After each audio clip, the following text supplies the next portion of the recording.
Olá, gente, começa agora mais uma edição do Papo com Ela. Que satisfação ter você aqui comigo. E a gente vai falar sobre alguns assuntos no programa de hoje. Primeiro, sobre contrato de namoro. Para que serve essa ferramenta, afinal de contas? E a gente também fala sobre a comparação que acaba acontecendo entre aquelas mulheres que acabaram de se tornar mães. Qual que é o prejuízo dessa prática? Você ainda vai conferir como está o esquenta do carnaval aqui para Cuiabá, o sucesso que está fazendo o canal no YouTube do Micos Brau, e tem muito mais informação para você. Hoje também tem papo poesia. Então fica comigo, já pega o teu café, que tem muito assunto bacana aqui no Papo com Ela. Para esclarecer que a relação não se trata de uma união estável, cada vez mais casais têm lançado mão do contrato de namoro. Isso fica claro por meio de dados contabilizados pelo Colégio Notarial do Brasil. Em 2023, houve um aumento de 35% no número de registros em comparação com 2022. Para a gente entender como esse instrumento funciona, é que recebo hoje aqui no Papo com Ela a advogada Emanuele Costa. Emanuele, muito obrigada por aceitar o nosso convite para que a gente falasse um pouco mais desse instrumento que agora os casais lançam mão, que é o contrato de namoro, né? Na verdade, por que surgiu essa necessidade, né? Por que eu preciso ir lá agora e dizer, ó, isso aqui é um namoro? Boa tarde, é um prazer estar aqui com vocês, obrigada pelo convite. Bom, hoje em dia, o novo direito das famílias, né, porque a dinamicidade na qual a sociedade ela vai evoluindo as relações. Antigamente o modelo de família que se existia e as fases para se concretizar uma família, elas eram uma. E hoje tudo isso mudou, né? Então hoje os relacionamentos também mudaram, né? Então a gente começa um relacionamento por fases. Antigamente, por exemplo, você já começava direto num namoro, que era aquele namoro de antigamente, cada um na tua casa, com teus pais. Hoje em dia a gente fica, né, depois namora, e se você é uma pessoa mais velha, por exemplo, esse namoro ele já começa numa intensidade muito grande, porque com o alto índice de divórcio que a gente tem hoje em dia, as pessoas elas se divorciam já numa idade em que elas provavelmente já têm alguns bens, algum patrimônio. E aí, esse relacionamento também de cada um na tua casa, né? Sair fica só de mão dada, não coaduna com a realidade desse público mais velho, que já tem esse namoro que se assemelha muito a uma situação de união estável, que é uma coabitação, as pessoas dormem uma na casa da outra, começa lá levando uma escova de dente, de repente já ocupa metade do guarda-roupa. E a dinâmica da vida, a correria, né? Quando vê, já estão morando junto. Mas aí aquele relacionamento, ele realmente é uma união estável para aquele casal ou é um namoro? Porque o namoro, ele não traz efeitos jurídicos para a sociedade, não impacta juridicamente, ou seja, se você terminar, você não divide bem, se você morrer, não envolve questões sucessórias. Já a união estável, ela realmente impacta, porque a união estável, ela traz uns efeitos muito similares ao casamento. Então, se há um término de união estável, você vai dividir tudo que você adquiriu na constância da união. Você, se falecer, a pessoa que é convivente, ela é uma herdeira necessária. Só que a união estável, ela é uma relação informal, né? Então, é uma relação que as bases dela é um relacionamento duradouro, um relacionamento público e notório e um relacionamento com o intuito de constituir família. Aí a pessoa já namora, já mora junto, todo mundo sabe que eles são namorados, mas eles não têm o intuito de constituir família. Aí é a diferença entre namoro e união estável.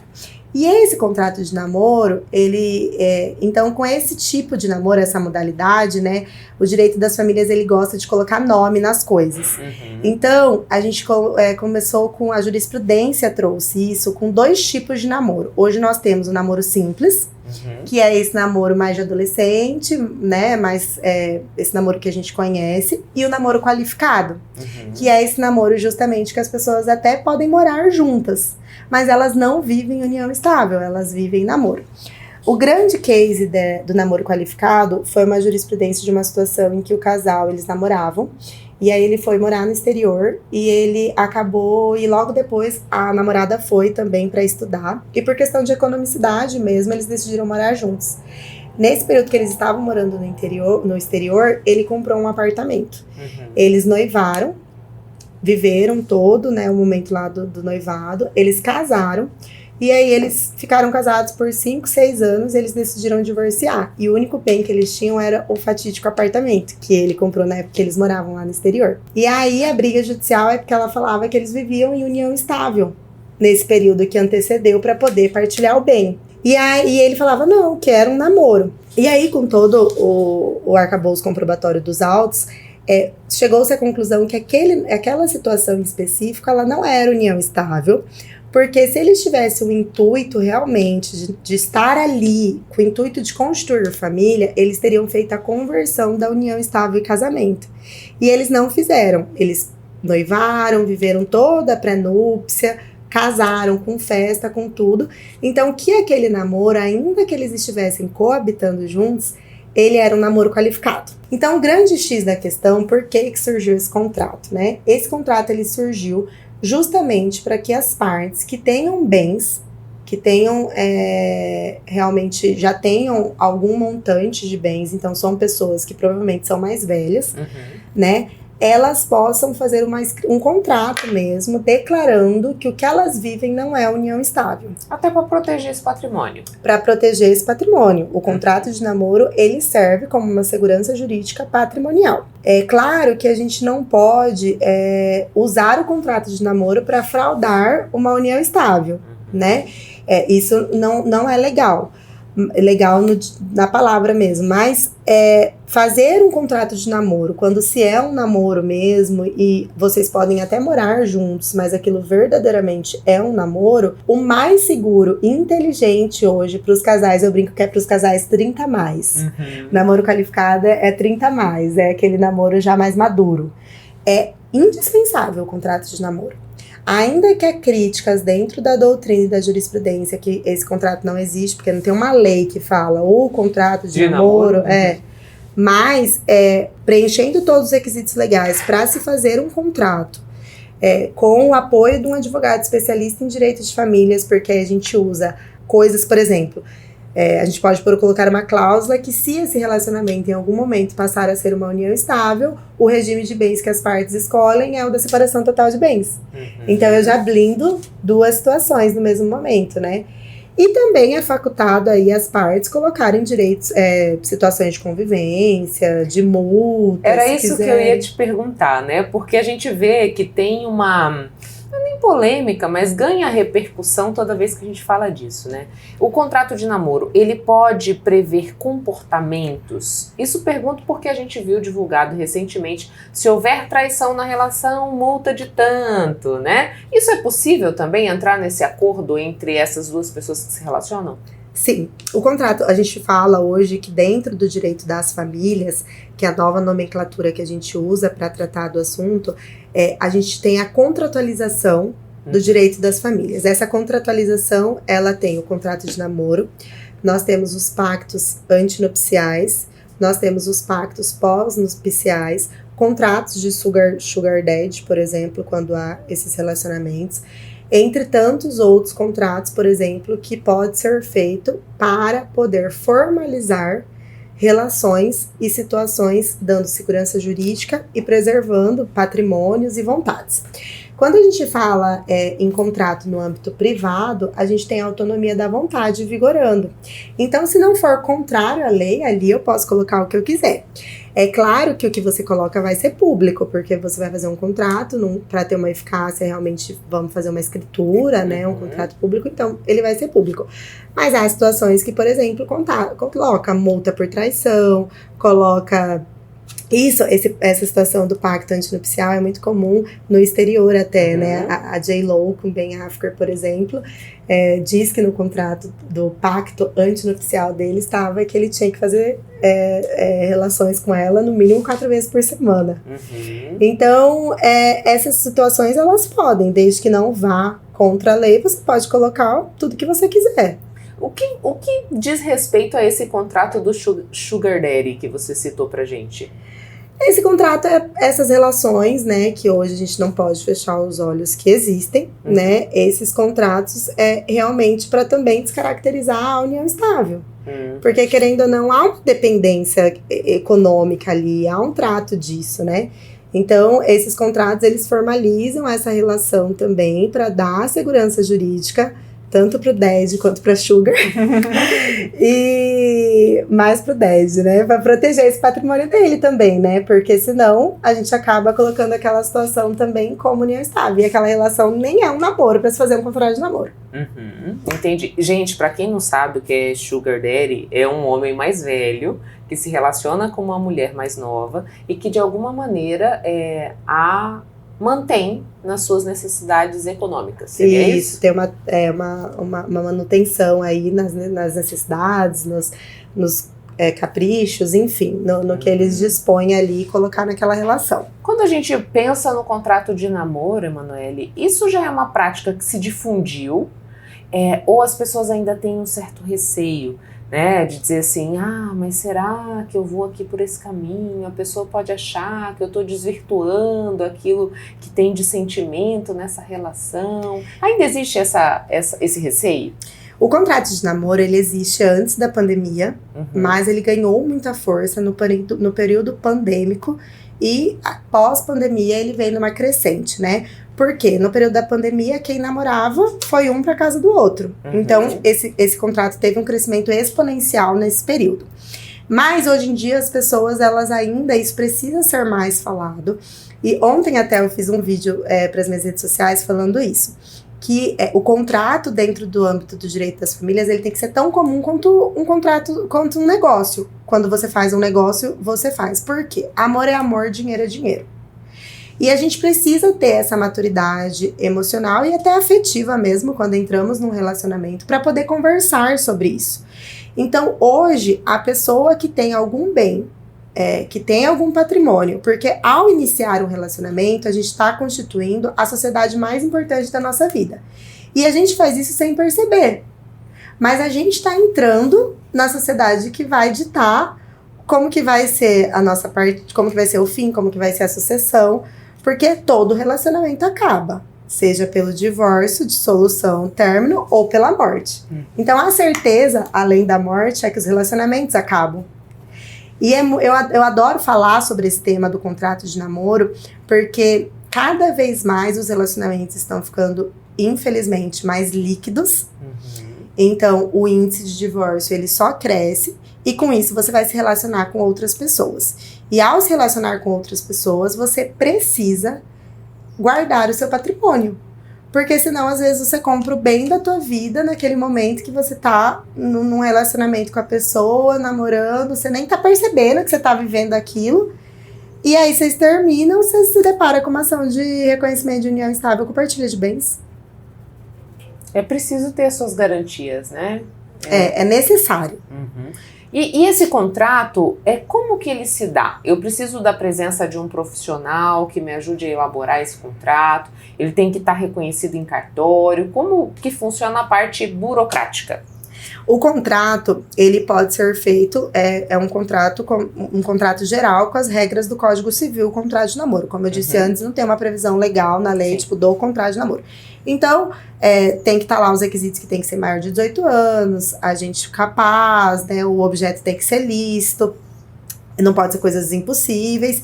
Preenchendo esses requisitos, a pessoa pode tanto fazer um contrato na casa dela e aí pedir para duas testemunhas, todo mundo assina, duas testemunhas assinam, você já tem ali um documento, só que ele não tem ele não é chancelado, por exemplo, com fé pública, como se você fizer um contrato desse no cartório e escriturar.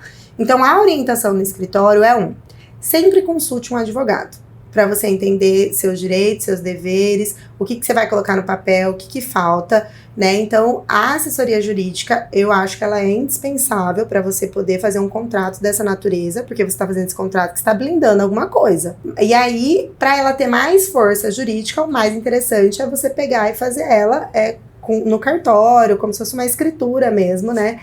Declaratória ali daquelas cláusulas que vocês estabeleceram em contrato. Aí você pode fazer na sua casa, pegar o vizinho assinar tudo, só que ele fica mais frágil, né? A possibilidade de ser contestado é maior. Uhum, com certeza, entendeu? Então o recado que fica, Emanuele, as relações mudaram, as perspectivas mudaram, é preciso proteger aquilo que você lutou para conquistar e por isso o contrato de namoro é indicado. Isso mesmo. O contrato de namoro ele é necessário. A gente precisa ter esse olhar. Gravem. Amor é amor, dinheiro é dinheiro. Muito obrigada. Obrigada a você. E a gente tem mania de se comparar o tempo todo, não é mesmo? E isso não é diferente no momento da maternidade. Mas esse tipo de conduta pode esconder perigos para a saúde mental. E para a gente discutir esse assunto, é que recebo hoje aqui no Papo com Ela a psicóloga Mariana Beccarin. Mariana, muito obrigada por aceitar o nosso convite, para que a gente pudesse falar mais desse assunto que acaba sendo bastante delicado, né? A gente sabe que essa comparação ela acaba sendo quase que inerente ao ser humano. A gente sempre dá uma olhadinha no outro para saber como é que está a situação, se a gente está muito fora daquilo que se almeja. Mas quando a gente fala em maternidade, né? Qual é o potencial prejuízo dessa prática? Oi, Michele, boa tarde para quem está assistindo a gente. É sempre uma alegria poder falar de psicologia e também de maternidade. Esse é um conteúdo que é fundamental e a gente sabe que muda a vida de muitas mulheres. Nesse sentido da comparação, a gente precisa tomar muito cuidado de comparar a nossa vida com a vida de outras pessoas, principalmente nas redes sociais, porque a rede social ela é um fragmento, ela é um topo, é a cerejinha do bolo. É muito raro as pessoas que expõem momentos difíceis na rede social.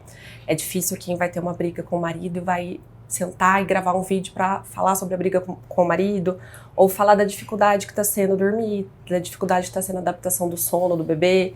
Hoje em dia a gente tem visto esse movimento, muitas mulheres estão, e isso virou até um conteúdo, digamos assim, né? É um conteúdo que vende bastante, é um conteúdo que atrai bastante o público. Mas também é muito importante, muitas mulheres que quebraram essa barreira da perfeição, de só demonstrar que dão conta de tudo, que a vida está muito, muito perfeita, muito quadradinha, né? Muito ali alinhada, tudo muito maravilhoso. E esse movimento de exposição de que nem tudo é lindo, nem tudo são flores, que tem momentos de dificuldade, que tem muitos ajustes, principalmente considerando o puerpério, que é uma fase de adaptação que não tem para onde fugir. Você pode assistir vários tutoriais, pode comprar livros, pode ter acompanhamento psicológico, mas cada casa é uma casa, você vai precisar adaptar a rotina desse bebezinho que acabou de chegar para sua casa, para a vida da sua família. Então, mesmo que você esteja muito preparada, com muito conteúdo, tenha consumido muito estudo sobre isso, tem essa adaptação. Então, a gente precisa ter essa calma, ter uma tranquilidade, que é um dia de cada vez, que a gente vai se entender ali, mesmo nas dificuldades, isso vai passar. E me diz uma coisa, Mariana, porque assim, essa comparação pode... Você disse que já existe um movimento que vem mostrando também as dificuldades, né? Mas ainda existem muitos casos em que a mulher se compara, seja por conta da recuperação do corpo, seja por conta da relação do casal quando essa dinâmica existe, seja porque o filho dorme ou não dorme, seja porque existe ou não existe uma dificuldade de amamentação. Quando eu entro nesses pormenores, né, e começo a olhar assim cada situação, isso pode me causar um adoecimento mental? Com certeza, porque é uma expectativa irreal, inalcançável, porque você está tendo como base a vida de outra pessoa que não é a sua. É a rotina de uma pessoa que não é da sua casa, é um relacionamento que não é o seu, é um bebê que não é o seu. Então, é uma idealização que nunca vai acontecer. Ela não vai chegar para você. Vai chegar para você a da sua casa, da sua vida, da sua rotina, do seu bebê, da forma como é. Falando, por exemplo, da amamentação, a gente sabe que a Sociedade Brasileira de Pediatria recomenda que tenha uma amamentação no peito até 1 ano de idade. Recomenda, não obriga. Então, a gente precisa ter calma também nessa comparação. Mas porque fulana conseguiu, minha vizinha conseguiu. Mas como é pra você? Como é que tá a sua rotina? Como é que é essa parte da amamentação dentro da sua casa, dentro do seu corpo? Às vezes o próprio bico do seu peito, questões ali muito particulares, muito íntimas, que não é igual a dessa vizinha, a dessa sua colega de trabalho. Então a gente precisa trazer muito pra nossa vida. A gente sabe o que é ideal, tem cenários ideais, mas o que é possível? Isso a gente precisa ter muita cautela para não causar esse adoecimento mesmo de uma comparação que é impossível. a gente não consegue viver a vida do outro exatamente da forma como o outro vive. Por isso que a gente tem que tomar muito cuidado com, às vezes, conteúdos, com algum tipo de curso da pessoa falar, ai, tire seu bebê do peito em 1 mês, ou ensine seu bebê a dormir sozinho, autonomia do sono em 2 semanas. Quem disse que vai ser possível nessas 2 semanas? Claro, tem conselhos ali que podem ser muito úteis para a sua casa, mas essa fórmula, esse método, né, do siga tudo que eu faço e você vai conseguir, essas coisas a gente precisa tomar muito cuidado, porque aí realmente a gente cria uma expectativa, uma idealização que é bem impossível de... As fórmulas mágicas, né? Sempre a gente tem que estar com o alerta ligado e desconfiar disso. Agora tem uma outra coisa, Mariana, que eu acho que vale muito a pena a gente falar, que é também a expectativa que se gera com o momento do parto. A gente sabe que existe um movimento que vem ganhando corpo pela humanização, essa busca do parto normal, né? Em detrimento da cesárea, que a cesárea seja utilizada somente nos momentos necessários mesmo. E muitas vezes a mulher se prepara, né? Tem o apoio de profissionais e na hora H o parto normal não é possível. E eu já vi muitos relatos de mulheres frustradas em razão disso. Como que é possível a gente trabalhar esse processo para entender que eu quero uma coisa, mas às vezes ela não vai se concretizar? Às vezes essa mãe, essa gestante, ela chega já com tudo muito prontinho do que ela idealiza. Que ela escolheu a médica tal, essa equipe tal, o hospital tal, que ela quer um parto dentro da banheira, que vai estar tocando tal música quando o bebê nascer. E ela criou justamente esse cenário, ela idealizou esse momento nos mínimos detalhes. E a gente está falando da vida de seres humanos, tanto esta mãe quanto este bebê são seres humanos que a gente não tem um roteiro. Então tem mudanças que acontecem, infelizmente, na hora do parto, que vão levar a uma cesárea de emergência, talvez que fuja muito do que ela estava idealizando, esperando. Por isso é tão necessário a gente quebrar esse medo da cesárea, que não é necessariamente a via de parto que vai tornar o parto dela bem sucedido ou não.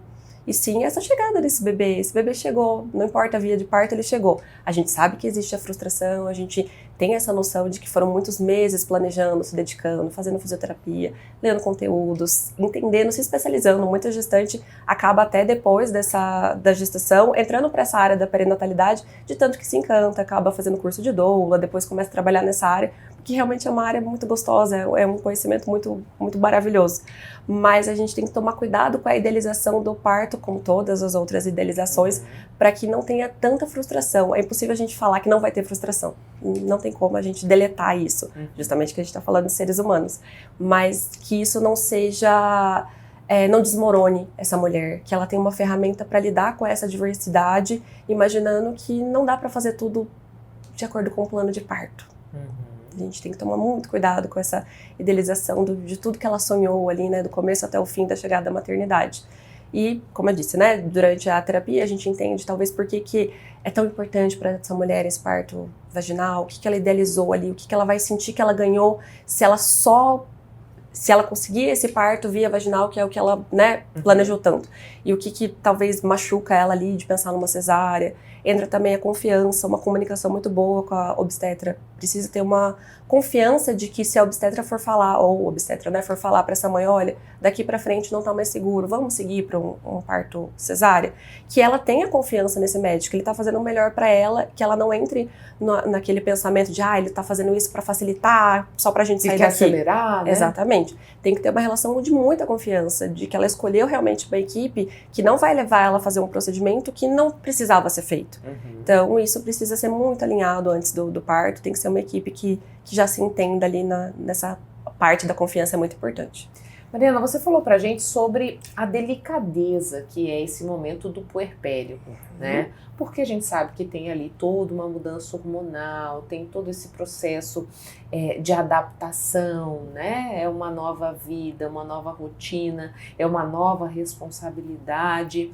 A gente pode dizer que o puerpério acaba sendo um momento de vulnerabilidade quando a gente pensa nesse processo, né, de tentar se entender, de entrar no comparativo, de ter que lidar com uma possível frustração, a mulher ela fica mais sensível? Com certeza, é fisiológico e é psicológico junto ao mesmo tempo, não tem como fugir dessa fragilidade desse momento que é, como a gente acabou de falar, muita adaptação, muita mudança, muitas coisas novas acontecendo.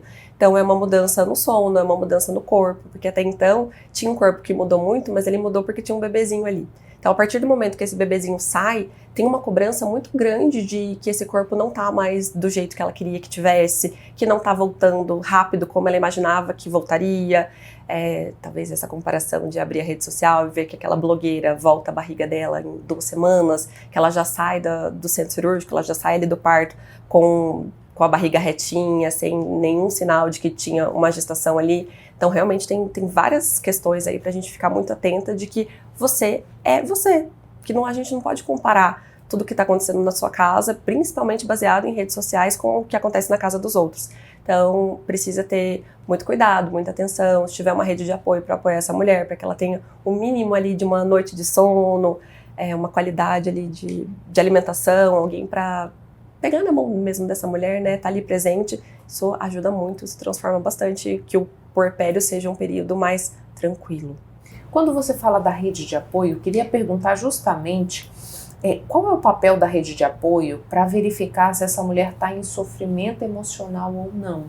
Porque assim, a gente está falando de possibilidades, né? Sim. Olha, existe a possibilidade dessa mãe se comparar, existe a possibilidade dela estar num contexto que pode indicar alguma complicação. Então, quais são os sinais que essa rede de apoio precisa estar alerta, Mariana, que exigem até uma intervenção mesmo profissional? Com certeza. É muito esperado que tenha esse rebaixamento no humor nesse período do puerpério. A gente chama de baby blues. O baby blues ele pode acometer até 80% das mulheres no puerpério. Então, ele é muito comum. 80% a gente está falando da maioria. Então, é muito comum, é muito esperado que tenha uma fase um pouco mais fragilizada, uma fase muito mais emocional, uma fase de dificuldades ali.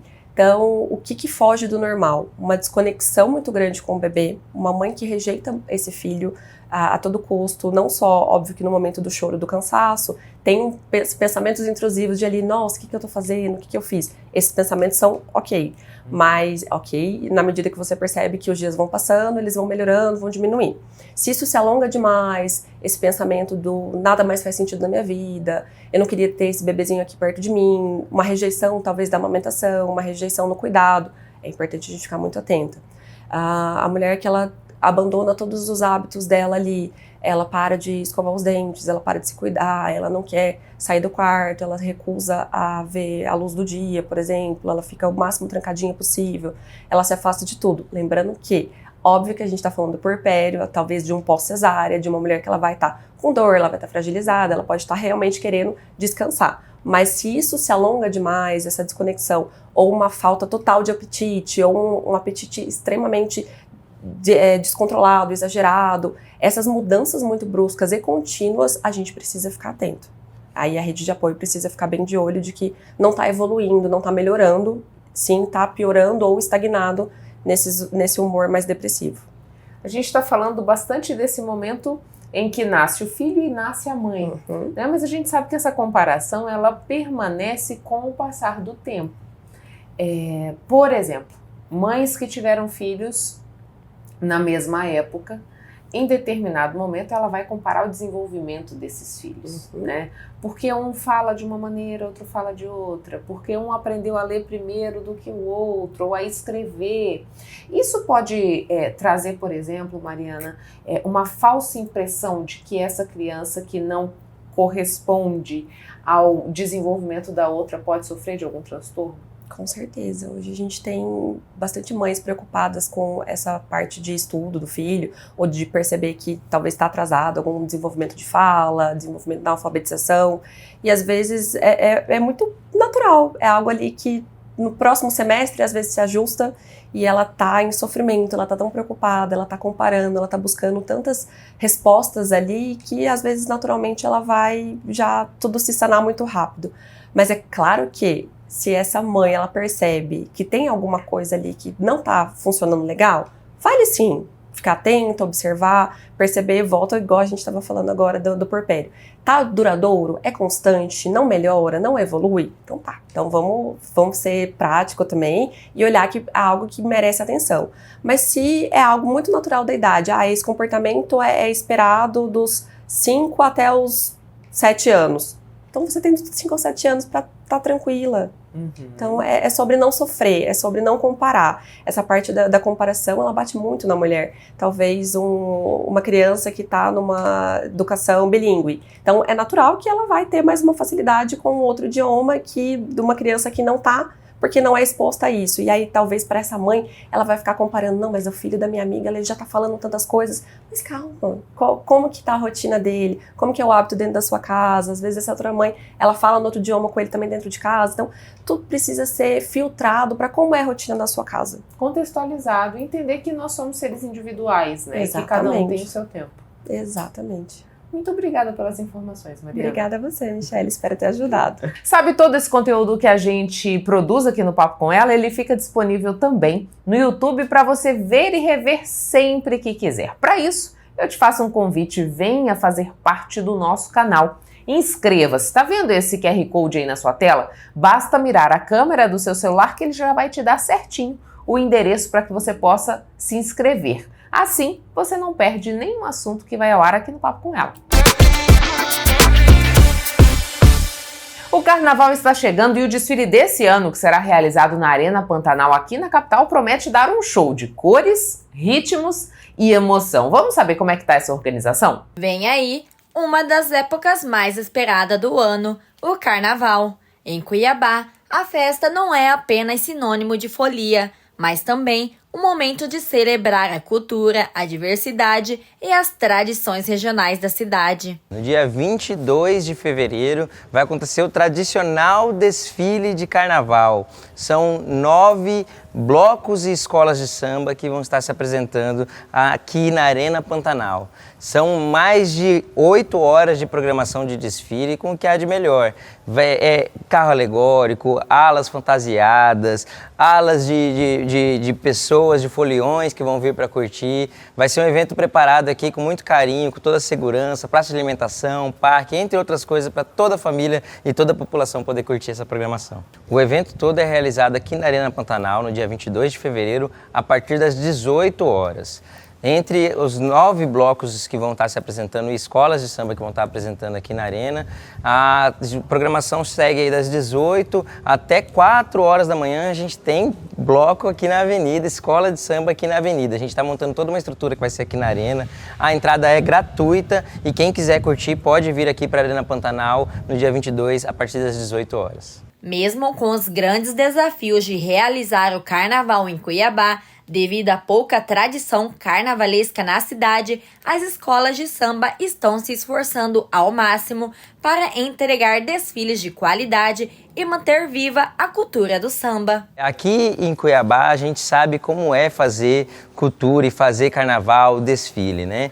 Os blocos e escolas de samba têm trabalhado desde do ano passado e para preparar um ótimo carnaval para as pessoas, e essa oportunidade também ela é viabilizada graças ao patrocínio do governo do estado de Mato Grosso, Secretaria de Cultura do estado, né? Sem isso não seria possível, né? A gente sabe que mesmo assim ainda tem muito trabalho, muito esforço de blocos e escolas aqui de Cuiabá que vão ali, fazem a fantasia, os adereços, fazem em casa, famílias tradicionais, né? A gente está falando aí de 9 bairros, né, que são aqui da região de Cuiabá, são bairros periféricos, é realmente o povo que faz o carnaval e o desfile aqui, né? Então, infelizmente aqui em Cuiabá a gente ainda carece de mais apoio, de mais patrocínio para que esse carnaval seja ainda maior, mas ainda bem que a gente tem o governo do estado também, fortalecendo e, lógico, todo o amor e dedicação de muitas pessoas que estão envolvidas aí para fazer um ótimo carnaval.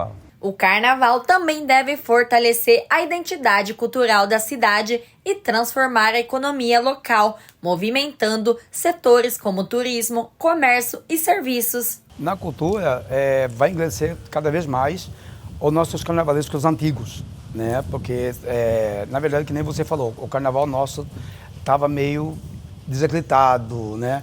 Então, assim, a gente está vindo, a Liga Independente de Blocos e Escola de Samba está vindo com uma nova ideia, com uma nova visão de querer levantar o carnaval.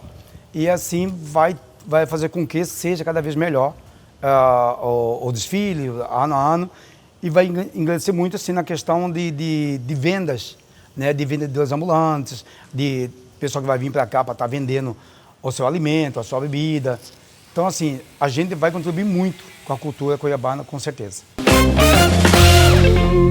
O rapper Micos Brown tem conquistado cada vez mais visualizações no canal do YouTube, onde criou um espaço que se propõe a quebrar preconceitos, trazer novos olhares e conectar pessoas por meio da arte e da música.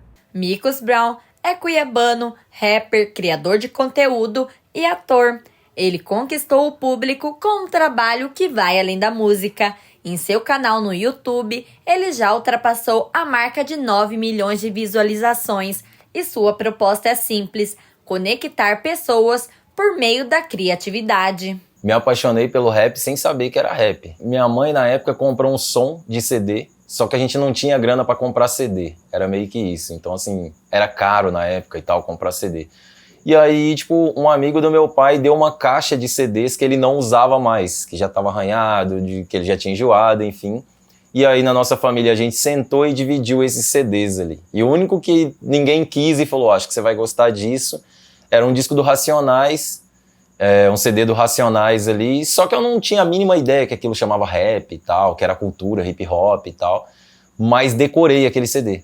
Gostei muito e tal, e aí eu levei 1 ano, quase 2, ouvindo esse CD, decorei de fato mesmo, e aí um dia numa pista de bike, pedalando com a gurizada, me perguntaram o que eu gostava de ouvir, e aí eu falei um pouco sobre as músicas que eu ouvia e tal, e alguém me falou, isso é Racionais, isso aí é rap, eu tenho outros CDs pra te emprestar e tal, e aí eu descobri qual era o gênero que eu gostava ali, então eu me apaixonei pelo rap antes de saber que aquilo chamava rap, foi aí que tudo começou. Micos Brown aborda inúmeros temas em seu canal e enfatiza que o rap tende a ser uma ferramenta de expressão sobre questões como desigualdade social, preconceito, crescimento pessoal e outros dilemas de relevância pública. Eu acho que o rap ele tem um papel muito importante dentro da discussão social, dentro da discussão racial, mas eu acho também que, assim, a gente está no momento que Fernanda Torres com o filme foi indicada ao Oscar, né, 3 indicações e tal, então eu gosto sempre de falar que não só o rap, mas a cultura, a arte em geral, assim, a arte em geral mesmo, ela tem um poder muito importante de contar histórias e de principalmente fazer a gente parar para refletir sobre a história, sabe, porque é muito importante. Eu acho que nesse momento a gente falar sobre esse assunto, até o próprio rap, assim, eu costumo dizer que nos últimos anos desvirtuou um pouco de qual era o caminho, que, como o Mano Brown falava, né, do Racionais, ele sempre falou que ele se vê muito mais como um cronista do que como um rapper. Ele pôs as pessoas para pensar sobre aquilo, não é colocar assim, essa minha ideia é correta, ou eu tô fazendo certo, é tipo, vamos discutir esse assunto? Para Micos, seu canal no YouTube agregou conhecimento ao seu trabalho. Inicialmente, sua intenção era apenas de dar continuidade à sua trajetória artística e compartilhar seu talento com o público. Cara, o canal no YouTube ele me ensinou tanto que eu acho que a maioria das coisas hoje que são pontos positivos do meu canal, eu acho que eu não tinha pensado no início. Porque como, assim, de novo, quando chegou esse lance todo das redes sociais, da visibilidade, e a visibilidade hoje ela traz grana, ela traz dinheiro, traz reconhecimento e principalmente credibilidade. Você vê, hoje tem médicos renomados que talvez não tenha nenhum cliente, tá ligado? Ou paciente por causa que ele não tá nas redes sociais. E assim tem gente que acabou de formar e tem milhares de clientes ou pacientes porque ele é famoso na internet. Então, assim, no começo eu tinha mais o lance da visibilidade mesmo, assim, sabe? Foi no auge da pandemia, então a minha ideia com o canal era continuar dentro da música de alguma forma. Continuar dentro do universo do rap, do hip hop. Então eu não pensava tanto onde eu ia chegar com isso. Eu só pensava assim, mano, eu quero ficar perto da música de alguma forma, sabe? E como não tava dando pra fazer show, visitar outros estúdios, gravar, fazer muita coisa, a música e os shows foram os primeiros que pararam ali, então a minha ideia no começo era essa. Será que gestantes podem adotar a prática do jejum intermitente? É isso que a gente confere hoje aqui no Papo Saúde. O jejum intermitente é uma prática alimentar que vem ganhando cada vez mais adeptos, prometendo emagrecimento e benefícios à saúde. No entanto, quando realizado sem orientação médica ou nutricional, ele pode trazer sérios riscos à saúde, especialmente para gestantes que possuem necessidades nutricionais específicas. O jejum intermitente, ele é uma estratégia alimentar, então ele não é uma dieta, né? É uma estratégia que a gente monta para o paciente e aí vai ter o período em que ele vai se alimentar e o período que ele vai ficar em jejum, né? Então essa prática, ela não é para todo mundo, né? Mas é uma estratégia alimentar que funciona para algumas pessoas. Por que ele não é indicado para gestante? Porque vai passar muitas horas sem se alimentar. E gestante, ela tem um período onde ela pode perder peso, né? Então a gente precisa acompanhar ela porque ela precisa da manutenção do peso e de nutriente até para fornecer para o bebê, né? Porque o feto ele vai estar em formação. Então a gente precisa de nutriente. Então, jejum intermitente não é indicado para gestante, lactante, pessoas com transtornos alimentares também não são indicados e também diabéticos também não são indicados. Precisa ser avaliado bem individualizado, sabe? Para a gente poder entender como que vai encaixar e se encaixa para essa pessoa ou não. Apesar de parecer uma solução rápida, essa prática pode causar desequilíbrios metabólicos, carências nutricionais e complicações graves, colocando em alerta profissionais da saúde sobre os perigos dessa abordagem sem supervisão adequada. Se você fazer um jejum sem saber como que vai ser o formato, sem o acompanhamento nutricional, você pode perder massa muscular no meio desse processo, pode ter deficiências nutricionais, visto que você vai ter que pular algumas refeições e talvez você não tenha todos os nutrientes. Você pode ter uma hipoglicemia, né? Pode ter irritabilidade também, porque as pessoas, não é todo mundo que está acostumado a pular a refeição, né? Por isso que a gente fala que não serve para todo mundo, né? É uma coisa generalizada, né? Que qualquer pessoa pode fazer. Não, isso é muito avaliado para a gente poder entender a individualidade da pessoa, né? Então, pode ter irritabilidade, a pessoa pode acabar fazendo ao contrário, comendo mais por estar de jejum. Então acaba que daí a gente vai tentar fazer uma coisa para emagrecer e acaba não tendo o resultado desejado. A participação do profissional nessa prática é essencial, desde a avaliação sobre a adequação da pessoa até a orientação sobre a forma correta de realizá-la e a maneira adequada de encerrar o jejum. Essa é uma prática que ela não deve ser feita sem o acompanhamento, porque não é simplesmente, eu vou fazer o jejum intermitente. A gente precisa saber qual refeição a pessoa vai pular, qual que é a estratégia. É para emagrecer? É para melhorar, às vezes, uma resistência à insulina de um paciente que precisa melhorar exames, por exemplo, né? Então, a gente precisa entrar em acordo e ver. E aí, a gente começa com um ciclo de baixas horas, na verdade, né? A gente começa com 10 horas, né? Para entender se a pessoa vai conseguir fazer. Até porque não dá para sair fazendo o jejum. Que quando você faz o jejum sem acompanhamento, você pode fazer ele errado e aí não vai ter resultado, né? Então, vai depender também da alimentação que você vai quebrar esse jejum. Então, não é simplesmente, eu faço o jejum. Aí vai lá, a primeira refeição que a pessoa come, aí é rica em industrializado, é rica em sódio, né? Rico em gordura. Então, não funciona assim, porque senão o jejum não vai valer de nada também, né? Então, a gente precisa avaliar qual refeição que a pessoa vai pular e como que ela vai quebrar esse jejum também.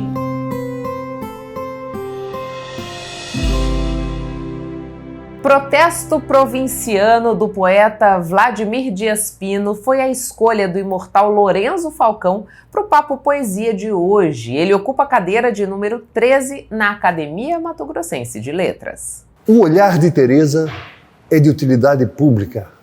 Passa pobre, passa rico, Teresa olha para todo mundo. O sorriso de Teresa é de utilidade pública. Passa pobre, passa rico, Teresa sorri. O corpo de Teresa é de utilidade pública. Pobre, rico, todo mundo descansa nele. Teresa não faz nada o dia todo, só andando daqui para ali. Branca como uma ambulância, atendendo a todos os olhares, atendendo a todos os sorrisos. E o governo do estado não dá subvenção para a Tereza, que é toda utilidade pública. A gente chega ao fim de mais uma edição do Papo com Ela. Eu agradeço a você que ficou com a gente até esse momento. É sempre uma honra, uma satisfação poder contar com a sua companhia. Lembrando que antes de ir embora eu quero te fazer um pedido. Siga o Papo com Ela no Instagram, no YouTube, no Facebook, no TikTok, em todos os canais que a gente tem. Por lá você pode nos dizer o que gostaria de assistir no Papo com Ela, fazer aí a sua sugestão, né, de assunto a ser abordado aqui no programa. Isso também pode acontecer por meio desse endereço de e-mail que aparece na sua tela. Também são por esses contatos que a gente pode fechar parcerias para a divulgação do seu negócio aqui no Papo com Ela. Tenha uma excelente semana. Na sexta que vem eu tô de volta e espero contar mais uma vez com a sua companhia. Um beijo e até lá!